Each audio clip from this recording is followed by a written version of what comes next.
Hello friends, welcome back to Study Mania. इस video में हम लोग ज्ञान बिंदु जीएस एकेडमी के द्वारा जो शुरू किया गया है बिहार पुलिस का प्रैक्टिस सेट, उसका सेट नंबर 4 को डिस्कस करने वाले हैं, जो 11 जून 2025 को डिस्कस कराया गया है। 3 सेट हम लोगों ने ऑलरेडी डिस्कस कर लिया है। शुरू करते हैं। यह चौथा टेस्ट है। इसका पहला क्वेश्चन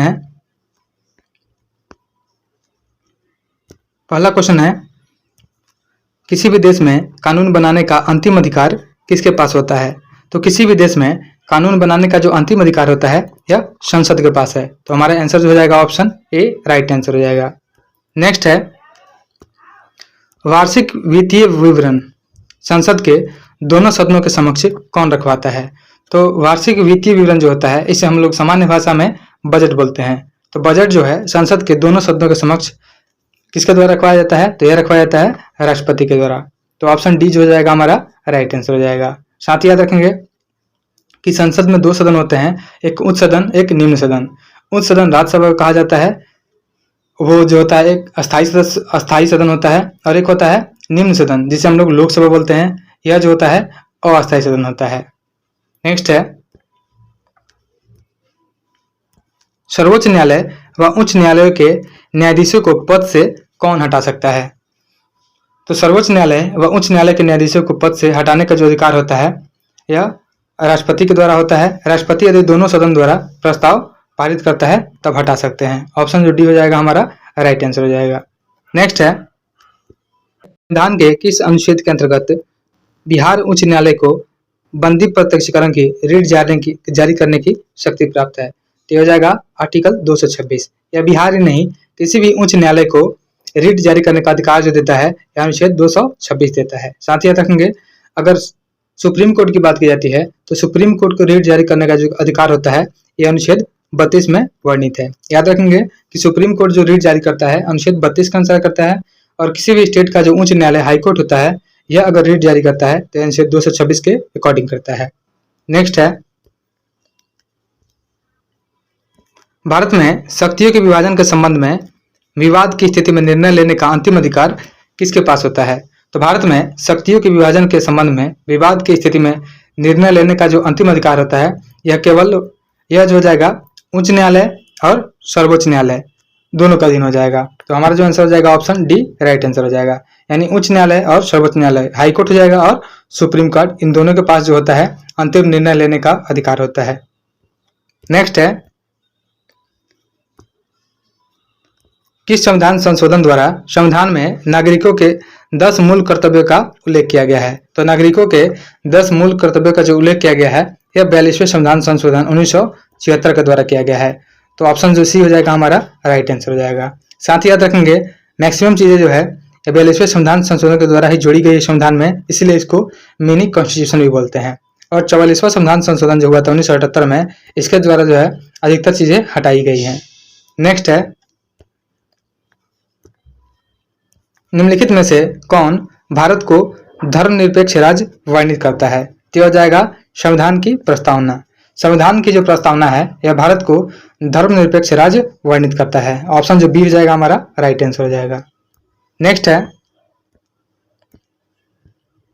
भारत के उपराष्ट्रपति को माफी देने की शक्ति किस अनुच्छेद में है? तो भारत के उपराष्ट्रपति नहीं है, राष्ट्रपति है। भारत के जो राष्ट्रपति है इनको माफी देने की जो शक्ति दी गई है यह अनुच्छेद 72 में दी गई है। तो ऑप्शन ए हमारा राइट आंसर हो जाएगा। साथ ही याद रखेंगे कि अनुच्छेद 356 जो है यह राष्ट्रपति शासन से संबंधित है। नेक्स्ट है अंतर्राज्यीय परिषद कौन से अनुच्छेद में है? तो अंतर्राज्यीय परिषद जो है अनुच्छेद 263 में वर्णित है। यानी अंतर्राज्यीय परिषद का जो वर्णन किया गया है अनुच्छेद 263 में किया गया है। अगला है भारतीय संविधान का कौन सा अनुच्छेद राज्यपाल की नियुक्ति से संबंधित है? तो राज्यपाल की जो नियुक्ति से संबंधित है यह हो जाएगा अनुच्छेद 155। यानी राज्यपाल की जो नियुक्ति होती है अनुच्छेद 155 के अकॉर्डिंग होती है। नेक्स्ट है लगभग सभी पादप कोशिकाओं में कौन सा अनुपस्थित होता है? तो लगभग सभी पादप कोशिकाओं में जो होता है तारक का जो होता है अनुपस्थित होता है। तो ऑप्शन जो बी हो जाएगा हमारा तारक का राइट आंसर हो जाएगा। नेक्स्ट है डैश जो है मानव शरीर का मुख्य समन्वय केंद्र है। तो मुख्य समन्वय केंद्र हो जाएगा या मस्तिष्क हो जाएगा। ऑप्शन जो सी हो जाएगा हमारा राइट आंसर हो जाएगा। अगला क्वेश्चन है नग्न बीज इनमें मिलते हैं। तो नग्न बीज जो होते हैं यह मुख्य रूप से जिम्नोस्पर्म में मिलते हैं। तो ऑप्शन जो ए हो जाएगा हमारा राइट आंसर हो जाएगा कि जिम्नोस्पर्म होता है जो इसमें नग्न बीज मिलते हैं। अगला है कांटे जो होते हैं हुक्स और चूसक यानी शकर्स किस वर्ग के जीवों का विशेष गुण है। कांटा और जो चूसक होता है यह जो होता है प्लेटीहेल्मिन्थेज ग्रुप जो होते हैं वर्ग के समूहों का विशेष गुण है। ऑप्शन जो डी हो जाएगा हमारा राइट आंसर हो जाएगा प्लेटीहेल्मिन्थेज। प्लेटीहेल्मिन्थेज वर्ग के जो जीव होते हैं इनमें कांटे पाए जाते हैं और ये शकर्स भी होते हैं। नेक्स्ट है निम्न में से कौन सा कोशिकांग जो है आत्मघाती थैली के रूप में जाना जाता है। तो यह होता है लाइसोसोम। लाइसोसोम को आत्मघाती थैली कहा जाता है। याद रखेंगे ऑप्शन डी हमारा राइट आंसर हो जाएगा। यह लाइसोसोम जो होता है इसे आत्मघाती थैली कहा जाता है। अगला है कोशिका में केंद्रक की खोज सर्वप्रथम किसने की थी। तो कोशिका में जो है केंद्रक की खोज सबसे पहले रॉबर्ट ब्राउन के द्वारा किया गया था। ऑप्शन जो सी हो जाएगा हमारा राइट आंसर हो जाएगा। रॉबर्ट ब्राउन के द्वारा कोशिका में केंद्रक का सबसे पहले खोज किया गया था। नेक्स्ट है डैश को पादप जगत का उभयचर भी कहा जाता है। तो यह होता है ब्रायोफाइटा। याद रखेंगे कि जो ब्रायोफाइटा होता है इसे पादप जगत का उभयचर कहा जाता है। ऑप्शन जो डी हो जाएगा हमारा राइट आंसर हो जाएगा। नेक्स्ट है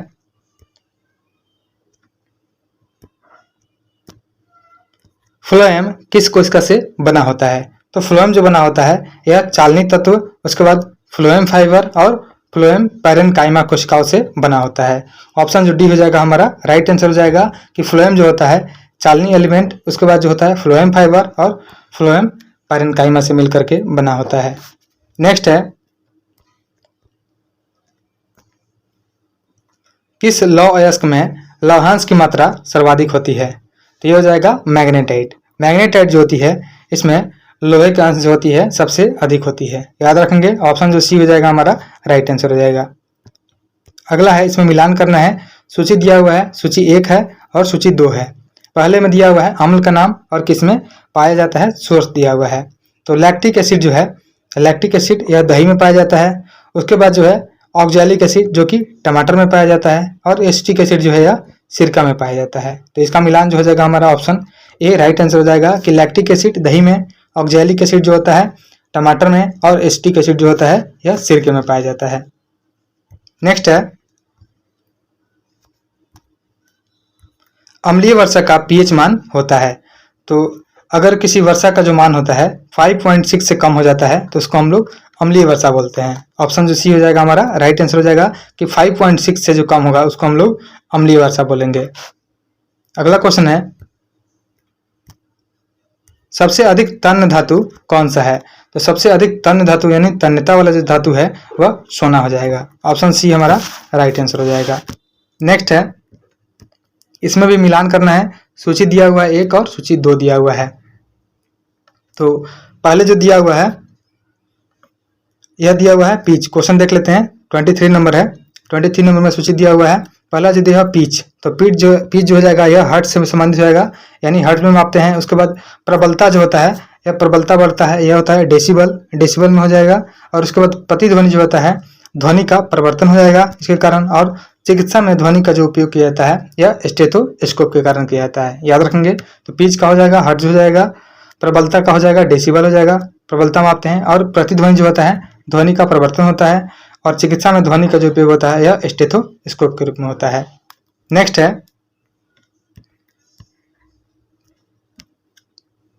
दाब का एसआई मात्रक क्या है। तो दाब का एसआई मात्रक जो होता है यह पास्कल होता है। ऑप्शन बी हमारा राइट आंसर हो जाएगा। अगला है मधुमक्खी के डंक में कौन सा एसिड होता है। तो मधुमक्खी के डंक में होता है यह होता है फॉर्मिक एसिड। याद रखेंगे कि मधुमक्खी और चींटी के डंक में पाया जाता है वह फॉर्मिक एसिड होता है। नेक्स्ट है बिहार विधानसभा में अनुसूचित जनजाति के लिए कितनी सीटें आरक्षित है। तो बिहार विधानसभा में अनुसूचित जो जनजाति है उसके लिए 2 सीटें, उसके बाद अनुसूचित जो जाति होती है उसके लिए 38 सीटें आरक्षित की गई है। और साथ ही याद रखेंगे कि बिहार विधानसभा में की जो सीटों की संख्या है यह 243 है। आगे देख लेते हैं, ऑप्शन भी दिया होगा। ऑप्शन ए ही हमारा राइट आंसर हो जाएगा कि बिहार विधानसभा में जो है अनुसूचित जनजाति के लिए 2 सीटें आरक्षित की गई है। और 38 सीटें जो है याद रखेंगे, 38 सीटें जो है यह एससी के लिए आरक्षित है। और साथ ही याद रखेंगे कि बिहार विधानसभा में जो है 243 सीटें टोटल है। नेक्स्ट है, आदिवासी नेता जो है सिद्धू और कान्हू किस क्षेत्र से संबंधित थे? तो आदिवासी नेता सिद्धू और कान्हू जो हो जाएंगे यह संथाल परगना से संबंधित हो जाएंगे। ऑप्शन जो ए हो जाएगा हमारा राइट आंसर हो जाएगा। अगला क्वेश्चन है, बिहार में 1857 की क्रांति का केंद्र कहाँ था? तो बिहार में 1857 की क्रांति का जो केंद्र रहा था यह रहा था जगदीशपुर, जहां से कुंवर सिंह जो थे अंग्रेजों का विरोध किए थे। नेक्स्ट है, विक्रमशिला गंगा डॉल्फिन अभयारण्य बिहार के किस जिले में स्थित है? तो विक्रमशिला गंगा डॉल्फिन जो है यह स्थित है भागलपुर में। ऑप्शन जो ए हो जाएगा हमारा राइट आंसर हो जाएगा। याद रखेंगे विक्रमशिला गंगा डॉल्फिन अभयारण्य जो है यह भागलपुर में स्थित है। नेक्स्ट है, वर्ष 2011 की जनगणना के अनुसार बिहार में साक्षरता दर कितना है? तो बिहार में साक्षरता दर हो जाएगा यह 61.80 हो जाएगा। याद रखेंगे कि वर्ष 2011 के जनगणना के अनुसार बिहार में साक्षरता दर जो है 61.80 हो जाएगा। नेक्स्ट है, बिहार प्रांतीय कांग्रेस कमेटी की स्थापना कब की गई थी? तो बिहार प्रांतीय जो कांग्रेस कमेटी है इसकी स्थापना जो की गई थी 1908 में की गई थी। याद रखेंगे कि बिहार प्रांतीय कांग्रेस कमेटी की स्थापना 1908 में की गई थी। नेक्स्ट है, बिहार के निम्नलिखित जिलों में से कौन सा बिहार के नक्शे पर सर्वाधिक पूर्व में है? तो सबसे पूर्व में जो हो जाएगा यह हो जाएगा किशनगंज। याद रखेंगे कि बिहार के नक्शे पर सबसे पूर्वी हिस्सा जो हो जाएगा यह किशनगंज जिला हो जाएगा। ऑप्शन ए जो हो जाएगा हमारा राइट आंसर हो जाएगा। नेक्स्ट है, घाघरा नदी बिहार के किस जिले में आकर के गंगा नदी में मिलती है? तो जो घाघरा नदी है यह सारण में आकर के गंगा नदी में मिलती है। ऑप्शन जो ए हो जाएगा हमारा राइट आंसर हो जाएगा सारण। नेक्स्ट है, नाटो का मुख्यालय कहाँ है? तो नाटो का जो मुख्यालय है यह हो जाएगा ब्रुसेल्स, बेल्जियम हो जाएगा। ऑप्शन ए जो हो जाएगा हमारा राइट आंसर हो जाएगा। साथ ही याद रखेंगे कि नाटो का जो स्थापना हुआ था यह किया गया था 4 अप्रैल 1949 को। याद रखेंगे कि 4 अप्रैल 1949 को जो है नाटो का स्थापना किया गया था और इसका मुख्यालय जो है ब्रुसेल्स, बेल्जियम में स्थित है। नेक्स्ट है, विश्व स्वास्थ्य दिवस कब मनाया जाता है? तो विश्व स्वास्थ्य दिवस जो है यह 7 अप्रैल को मनाया जाता है। ऑप्शन डी हमारा राइट आंसर हो जाएगा। साथ ही याद रखेंगे जो 11 जुलाई दिया हुआ है तो 11 जुलाई को या विश्व जनसंख्या दिवस के रूप में मनाते हैं। उसके बाद जो 12 जनवरी है 12 जनवरी को राष्ट्रीय युवा दिवस मनाया जाता है। यह विवेकानंद के जन्म दिवस पर जो है 12 जनवरी को राष्ट्रीय युवा दिवस मनाते हैं और 11 जनवरी को विश्व जनसंख्या दिवस मनाते हैं और 7 अप्रैल को जो है विश्व स्वास्थ्य दिवस मनाते हैं। तो हमारा आंसर जो जाएगा इसका ऑप्शन डी हो जाएगा। नेक्स्ट है, पुलित्ज पुरस्कार किस क्षेत्र में दिया जाता है? तो जो पुलित्ज पुरस्कार है यह पत्रकारिता के क्षेत्र में दिया जाता है। ऑप्शन जो ए हो जाएगा हमारा राइट आंसर हो जाएगा। नेक्स्ट है, थियोसॉफिकल सोसाइटी की स्थापना किसने की थी? तो थियोसॉफिकल सोसाइटी की जो स्थापना की गई थी यह मैडम ब्लावात्स्की और कर्नल MS ऑलकॉट के द्वारा किया गया था। ऑप्शन जो ए हो जाएगा हमारा राइट आंसर हो जाएगा। याद रखेंगे थियोसॉफिकल सोसाइटी की स्थापना मैडम ब्लावात्स्की और कर्नल MS ऑलकॉट के द्वारा की गई थी। नेक्स्ट है,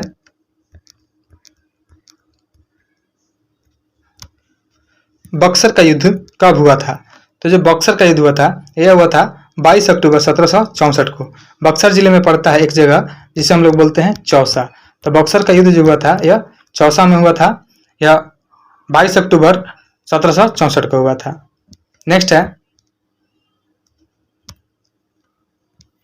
अर्थशास्त्र की रचना किसने की? तो अर्थशास्त्र की जो रचना की गई है यह चाणक्य के द्वारा की गई है। साथ ही याद रखेंगे कि अर्थशास्त्र जो संबंधित है यह राजनीति शास्त्र से संबंधित है। नेक्स्ट है, गौतम बुद्ध को ज्ञान की प्राप्ति कहाँ हुई थी? तो गौतम बुद्ध को ज्ञान की प्राप्ति जो हुई थी यह निरंजना नदी के तट पर हुई थी, बोधगया में बोधि वृक्ष के नीचे हुई थी। ऑप्शन जो ए हो जाएगा हमारा राइट आंसर हो जाएगा। और याद रखेंगे कि निरंजना नदी के तट पर जो है भगवान बुद्ध को बोधगया में ज्ञान की प्राप्ति हुई थी। नेक्स्ट है, अमुक्त माल्याद की रचना किसने की थी? तो अमुक्त माल्याद की जो रचना की गई थी यह कृष्ण देव राय के द्वारा, याद रखेंगे। और जो कृष्ण देव राय है यह तुलु वंश से संबंधित है। नेक्स्ट है, मोहनजोदड़ो का शाब्दिक अर्थ है। तो मोहनजोदड़ो का शाब्दिक अर्थ हो जाएगा मृतकों का टीला। ऑप्शन जो ए हो जाएगा हमारा राइट आंसर हो जाएगा। अगला क्वेश्चन है,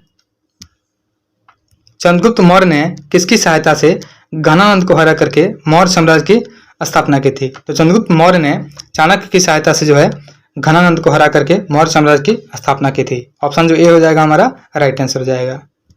नेक्स्ट है, पाटलिपुत्र के संस्थापक कौन थे? तो पाटलिपुत्र के जो संस्थापक थे यह हो जाएंगे Udayan. Option A right answer हो जाएगा। अगला क्वेश्चन है, रामपुरवा स्तंभ बिहार में कहाँ स्थित है? तो रामपुरवा स्तंभ जो है यह बिहार में चंपारण है और चंपारण में भी यह पश्चिमी चंपारण में स्थित है। याद रखेंगे कि रामपुरवा जो स्तंभ है यह पश्चिमी चंपारण में स्थित है। और साथ ही याद रखेंगे एक है लौरिया, तो लौरिया जो है लौरिया स्तंभ है यह पूर्वी चंपारण में है। नेक्स्ट है, गदर पार्टी की स्थापना कब हुई थी? तो गदर पार्टी की जो स्थापना की गई थी यह अमेरिका में की गई थी 1913 में और यह लाला हरदयाल के द्वारा की गई थी। याद रखेंगे कि लाला हरदयाल के द्वारा गदर पार्टी की स्थापना की गई थी 1913 में। ऑप्शन ए हमारा राइट आंसर हो जाएगा। नेक्स्ट है, निम्नलिखित में से किसकी स्थापना गोपाल कृष्ण गोखले ने की थी? तो गोपाल कृष्ण गोखले ने भारतीय समाज के सेवक की स्थापना की थी। ऑप्शन जो बी हो जाएगा हमारा राइट आंसर हो जाएगा। नेक्स्ट है,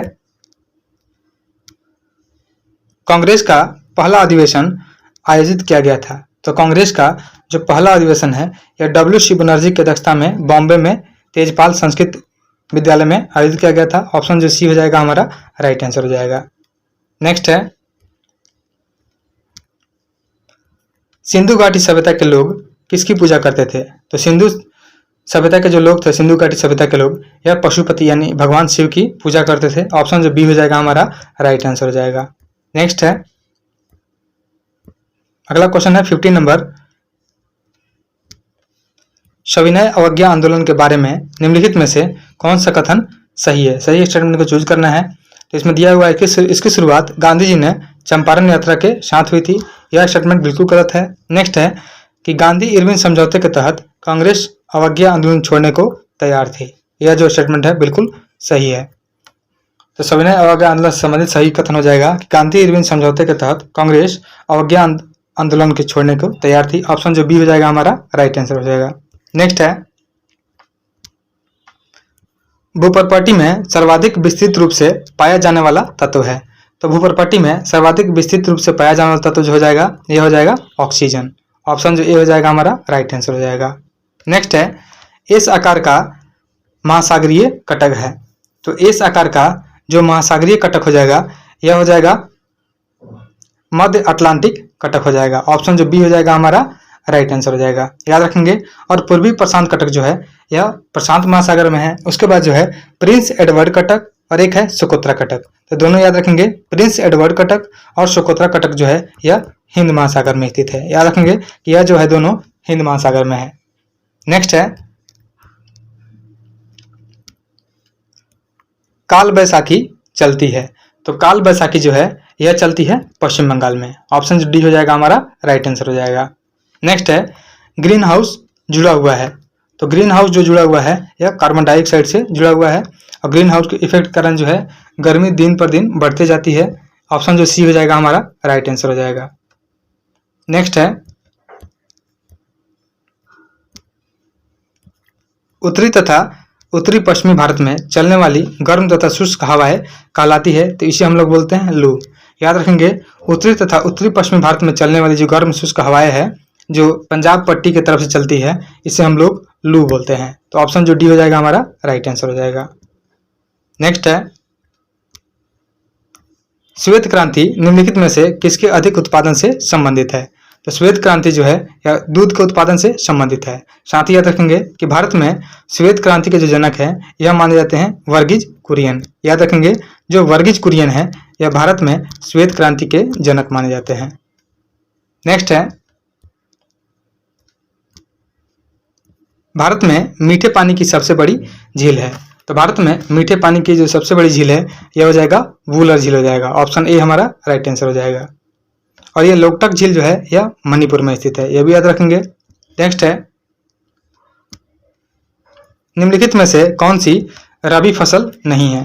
तो देखते हैं, यह गेहूं जो है रबी फसल है, सरसों भी रबी फसल है, चना जो है यह भी रबी फसल है। तो ये हमारा ऑप्शन जो बच गया डी हमारा हो जाएगा। यह ज्वार जो हो जाएगा रबी फसल का एग्जाम्पल नहीं होगा। नेक्स्ट है, 0 डिग्री अक्षांश किस नाम से जाना जाता है। तो जो 0 डिग्री अक्षांश है इसे हम लोग बोलते हैं विषुवत रेखा, या इसी को बोलते हैं भूमध्य रेखा, या इसी को इक्वेटर भी बोलते हैं इंग्लिश में। तो ऑप्शन ये जो हो जाएगा हमारा राइट आंसर हो जाएगा। 0 डिग्री अक्षांश जो है विषुवत रेखा या भूमध्य रेखा के नाम से जानी जाती है। नेक्स्ट है, नाइट्रोजन गैस N2 जो है वायुमंडल के कितने प्रतिशत में मौजूद है। तो नाइट्रोजन जो है वायुमंडल का लगभग 78% मौजूद है, याद रखेंगे। ऑप्शन डी हो जाएगा हमारा राइट आंसर हो जाएगा। नेक्स्ट है, स्वागत का संधि विच्छेद कीजिए। तो स्वागत का जो संधि विच्छेद हो जाएगा यह सु प्लस आगत हो जाएगा। ऑप्शन जो ए हो जाएगा हमारा राइट आंसर हो जाएगा। अगला क्वेश्चन है, महापुरुष में कौन सा समास है। तो महापुरुष में जो है कर्मधारय समास है, यानी महान है जो पुरुष। ऑप्शन जो बी हो जाएगा हमारा राइट आंसर हो जाएगा। नेक्स्ट है, दो वर्णों के मेल को क्या कहते हैं। तो दो वर्णों का जो मेल होता है उसे हम लोग संधि बोलते हैं। ऑप्शन बी इसका राइट आंसर हो जाएगा। नेक्स्ट है,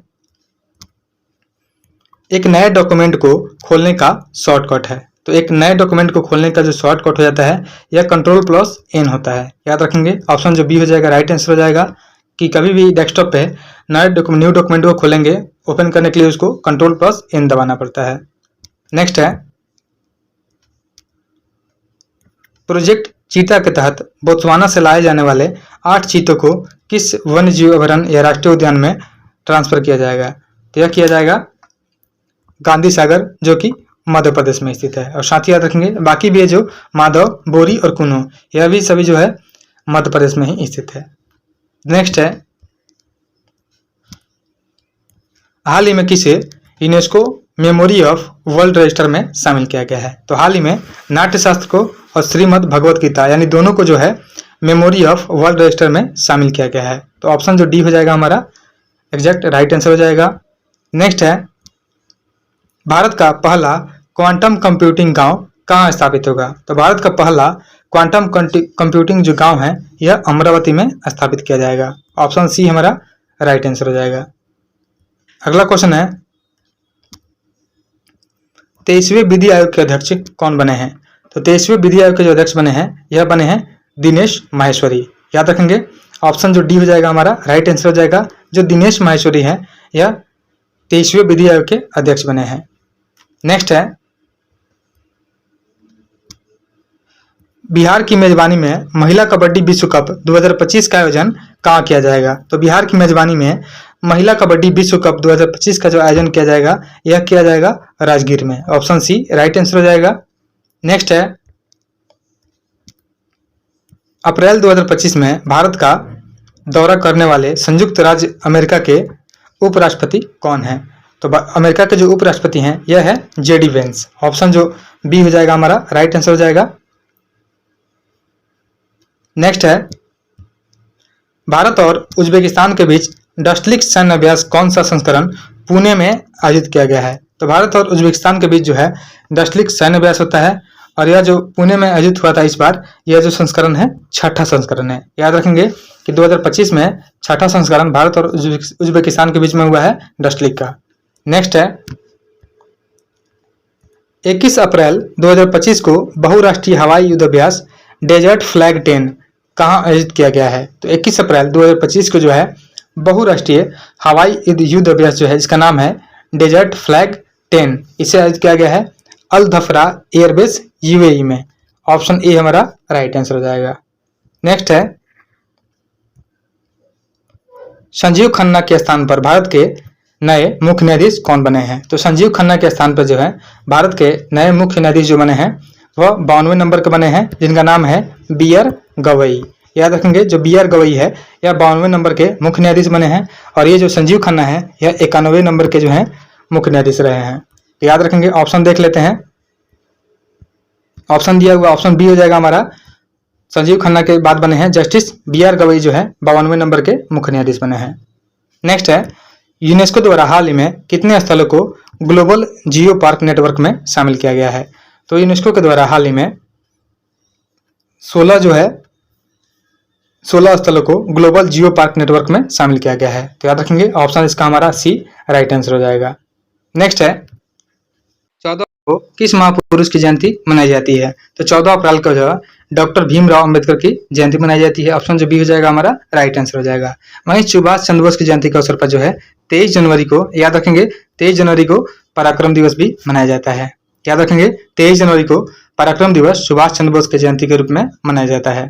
नेक्स्ट है,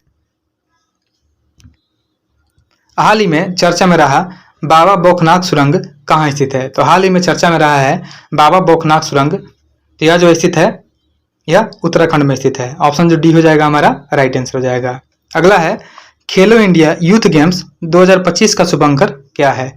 तो खेलो इंडिया यूथ गेम्स 2025 का शुभंकर जो है यह गज सिंह है। याद रखेंगे गज सिंह जो है खेलो इंडिया यूथ गेम्स 2025 का शुभंकर है और खेलो इंडिया यूथ गेम्स का आयोजन जो हुआ है यह बिहार में किया गया है। नेक्स्ट है, मई 2025 में अंतर्राष्ट्रीय अंतरिक्ष स्टेशन की यात्रा करने वाले भारतीय अंतरिक्ष यात्री कौन बने हैं? तो मई 2025 में अंतर्राष्ट्रीय अंतरिक्ष स्टेशन की यात्रा करने वाले भारतीय अंतरिक्ष यात्री जो हैं यह बने हैं शुभांशु शुक्ला। ऑप्शन जो बी हो जाएगा हमारा राइट आंसर हो जाएगा। नेक्स्ट है, देश का पहला पूर्ण डिजिटल साक्षर राज्य कौन बना है? तो देश का पहला पूर्ण डिजिटल साक्षर राज्य जो बना है यह बना है केरल। ऑप्शन सी हमारा राइट आंसर हो जाएगा। याद रखेंगे कि देश का पहला पूर्ण डिजिटल साक्षर राज्य बना है या केरल बना है। नेक्स्ट है, हाल ही में रक्षा साहित्य महोत्सव जिसका नाम है कलम और कवच 2.0 का आयोजन कहाँ किया गया है? तो हाल ही में जो है कलम और कवच 2.0 का आयोजन किया गया है, यह किया गया है नई दिल्ली में। ऑप्शन बी हमारा राइट आंसर हो जाएगा। नेक्स्ट है, 18 अप्रैल 2025 को लॉन्च की गई पुस्तक संस्कृति का पंचम अध्याय किस बारे में है? तो 18 अप्रैल 2025 को लॉन्च की गई एक बुक लॉन्च की गई है जिसका नाम है संस्कृति का पंचम अध्याय। यह जो संबंधित है पीएम मोदी के भाषणों का संकलन है। ऑप्शन बी हमारा राइट आंसर हो जाएगा कि पीएम मोदी के भाषणों का संकलन है, यह बुक है जिसका नाम है संस्कृति का पंचम अध्याय। नेक्स्ट है, हाल ही में आयुष्मान भारत योजना में शामिल होने वाला 35वां राज्य कौन बना है? तो हाल ही में आयुष्मान भारत योजना में शामिल होने वाला जो 35वां राज्य बना है यह बना है दिल्ली। ऑप्शन जो सी हो जाएगा हमारा राइट आंसर हो जाएगा। नेक्स्ट है, राष्ट्रपति द्रौपदी मुर्मू को 7 अप्रैल 2025 को लिस्बन में कौन सा पुरस्कार मिला है?